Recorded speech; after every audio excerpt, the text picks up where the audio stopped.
Assalamualaikum. Soalan seterusnya yang akan kita bincangkan adalah soalan nombor 14. A speck of uranium dust contains 10 to the power of 14 atoms. Info ayat yang pertama ni memberi satu info bahawa number of atom asal bagi uranium dust adalah 1 kali 10 kuasa 14 atoms. It has mass of 3.9, 5 exponent negative 8. So 3.95 exponent negative 8 gram. The half-life of uranium 238 is 4.5 exponent 9 years. Okay, so unit yang digunakan dekat sini adalah tahun. It is inhaled and lodged in the lung. So dia ni disedut dan masuk dalam paru-paru. What is the initial rate of this integration?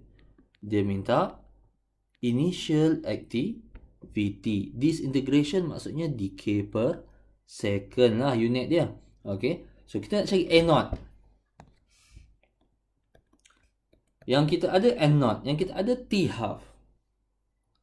Kalau ada N, nak cari A, tak ada equation lain. Yang ada Barry relation di antara A dan N. Melainkan A0 is equals to lambda N0. Yang mana negatif dekat sini saya tak letakkan kerana negatif menunjukkan the activity semakin berkurang. So kita dah ada N0 tapi kita tidak ada lambda. Nah, kita sentiasa boleh gunakan satu lagi equation.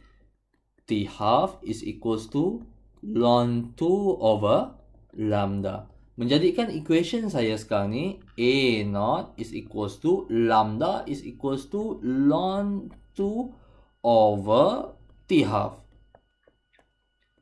times N0. Okay. So perlu ke kita nak tukarkan T half ke dalam second? Pada saya tidak ada keperluan. Lagipun soalan tak minta dalam second. So kalau kita guna T half dalam tahun, maka activity A0 kita juga akan dapat dalam tahun.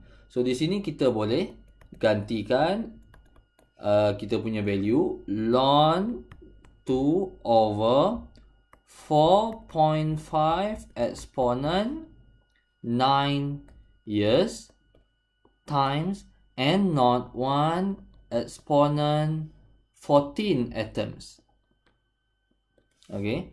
Lagipun kalau kita tukarkan, saya khawatir akan ada round of error ketika kita tukarkan.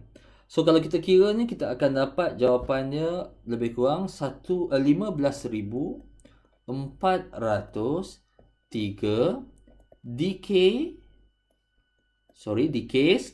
per year. Okay. So ini jawapan kepada soalan nombor 14 yang kamu minta saya bincangkan di dalam kuliah. Sekian. Terima kasih.